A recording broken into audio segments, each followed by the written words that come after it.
This is what real emotional availability looks like in a securely attached person. A securely attached person makes their emotions available, but they don't make you responsible for their emotions.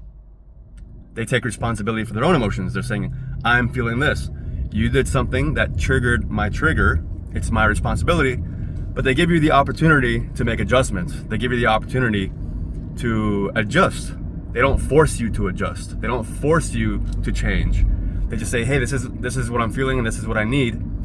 And they give you the opportunity to adjust, but they don't force it. But then if you don't adjust, then you're just not the right person for them, right? And they can walk away.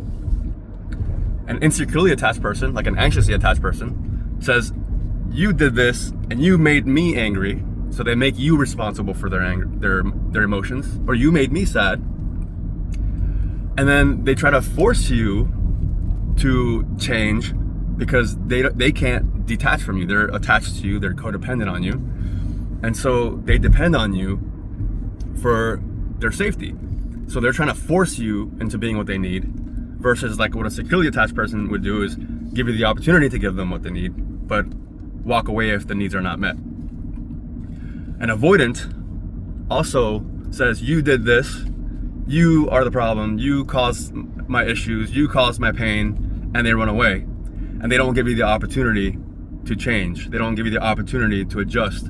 They just say, hey, we're not compatible, or they might not speak their needs and just leave, which doesn't give you the opportunity to adjust. It doesn't give the other person the opportunity to change and grow.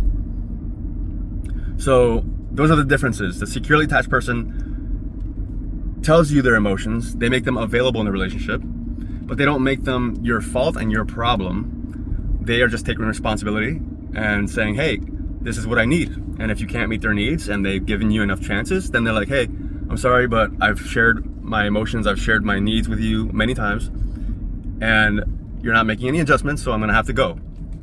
Anxiously attached person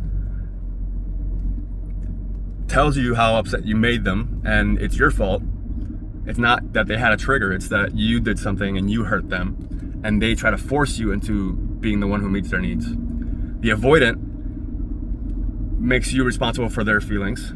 You overwhelm their nervous system, and again, they're just like the anxious attached person, where they say, you caused me to feel this way and so I have to leave, and they don't give you the opportunity to change. And by the way, securely attached person, it's kind of like an idealized version, like an ideal, but it's very rare for someone to be fully securely attached, unless you're like an enlightened guru sitting on a mountain that is fully sovereign and doesn't need anybody, doesn't have any attachments. But we all have some level of attachment. So these are just guidelines, and these are just like, the securely attached thing is more of an ideal, a perfect ideal, which is very, very hard to attain. It's just something to work towards.